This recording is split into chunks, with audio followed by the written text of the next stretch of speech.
या देवी सर्वभूतेषु मातृरूपेण विद्यारूपेण शक्तिरूपेण नमस्ते नमस्तस्यै नमस्तस्यै नमस्तस्यै नमो नमः। प्रेम से बोलो जगत जननी जगदम्बा आदि शक्ति की जय। श्री दुर्गा सप्तशती 12वां अध्याय इस प्रकार है।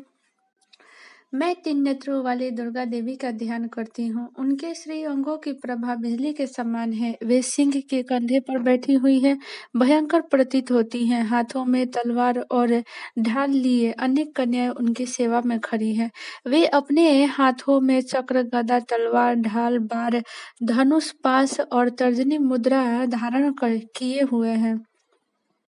उनका स्वरूप अग्निमय है तथा वे माथे पर चंद्रमा का मुकुट धारण करती हैं। देवी बोली, देवताओं, जो एकाग्रचित होकर प्रतिदिन इन स्तुतियों से मेरा स्तवन करेगा, उसकी सारी बाधा मैं निश्चय ही दूर करूंगी। जो मधुकैटभ का नाश, महिषासुर का वध, शुभ निशुभ के संहार का प्रसंग का पाठ करेगा तथा अष्टमी, चतुर्दशी और नवमी को भी एकाग्रचित होकर भक्ति पूर्वक मेरे इस उत्तम महात्म्य का श्रवण करेगा, उन्हें कोई पाप नहीं छू सकेगा।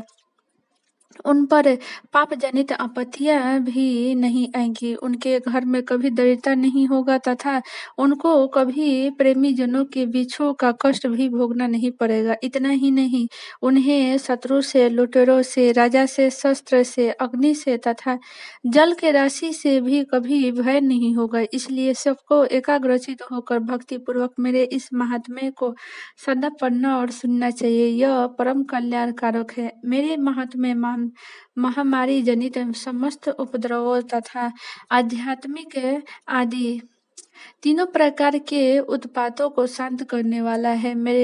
जिस मंदिर में प्रतिदिन विधि पूर्वक मेरे इस महात्म्य का पाठ किया जाता है, उस स्थान को मैं कभी नहीं छोड़ती। वहाँ सदा ही मेरा सान्निध्य बना रहता है।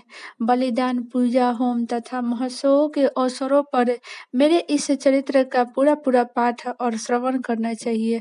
ऐसा करने से मनुष्य विधि को जानकर या बिना जाने भी मेरे लिए जो बलि, पूजा या होम आदि करेगा, उसे मैं बड़ी प्रसन्नता के साथ ग्रहण करूंगी।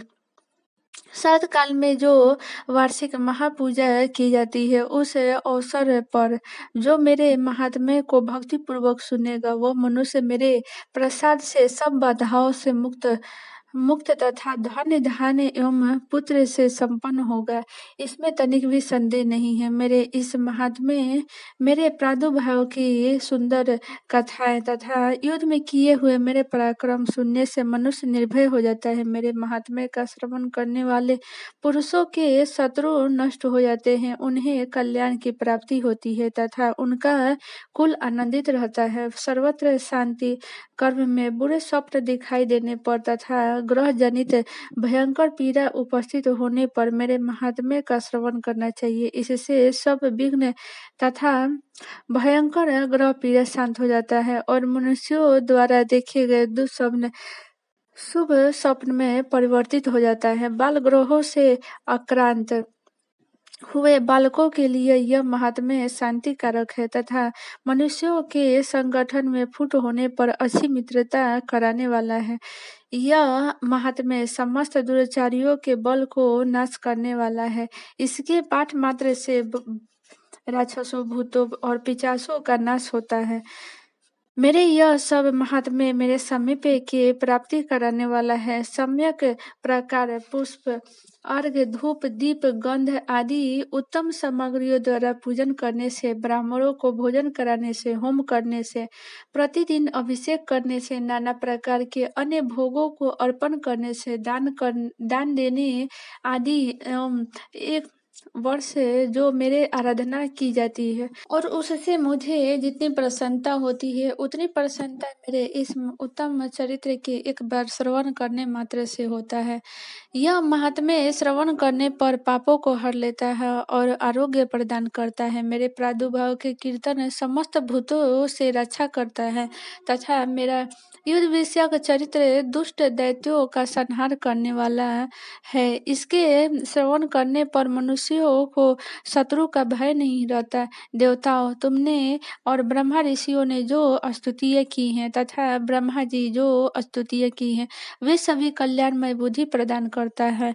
वन में, सुने मार्ग में अथवा दावानल से घिर जाने पर, निर्जन स्थान में लुटेरे के दांव में पड़ जाने पर, शत्रुओं से पकड़े जाने पर अथवा जंगल में सिंह, व्याघ्र, जंगली हाथियों के पीछा करने पर, कुपित राजा के आदेश से वध या बंधन के स्थान ले जाए जाने पर, अथवा महासागर में नाव पर बैठने के बाद भारी तूफान से नाव के डगमग होने पर और अत्यंत भयंकर युद्ध में शस्त्रों का प्रहार होने पर अथवा वेदना से पीड़ित होने पर की बहुना सभी भयानक बाधाओं के उपस्थित होने पर जो मेरे इस चरित्र का स्मरण करता है वह मनुष्य संकट से मुक्त हो जाता है। मेरे प्रभाव से सिंह आदि हिंसक जंतु नष्ट हो जाते हैं तथा लुटेरे और शत्रु भी मेरे चरित्र का स्मरण करने वाले पुरुष से दूर भागते हैं। ऋषि कहते हैं, यो कहकर प्रचंड पराक्रम वाली भगवती चंडिका सब देवताओं को देखते देखते वहीं अंतर्ध्याय हो गई। फिर समस्त देवता भी शत्रुओं के मारे जाने पर निर्भय हो पहले की भांति यज्ञ भाग का उपभोग करते हुए अपने अपने अधिकार का पालन करने लगे। संसार के विध्वंस करने वाले महाभयंकर अतुल पराक्रमी देव शत्रु शुंभ और महाबली निशुंभ के युद्ध में देवी द्वारा मारे जाने पर शेष दैत्य पाताल लोक में चले गए। राजन, इस प्रकार भगवती अंबिका देवी नित्य होते हुए भी पुनः पुनः प्रकट होकर जगत की रक्षा करती हैं। वे ही इस विश्व को मोहित करती हैं, वे ही जगत को जन्म देती हैं तथा वे ही प्रार्थना करने पर संतुष्ट हो विज्ञान और समृद्धि प्रदान करती हैं।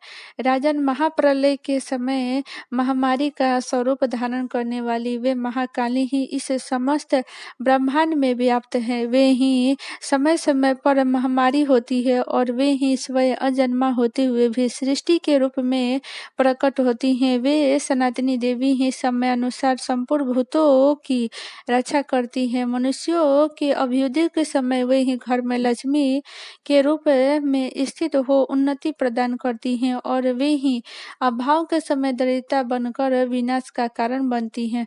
पुष्प, धूप, गंध आदि से पूजन करके उनकी स्तुति करने पर वे धन, पुत्र, धार्मिक बुद्धि और उत्तम गति प्रदान करती हैं। प्रेम से बोलो आदि शक्ति की जय।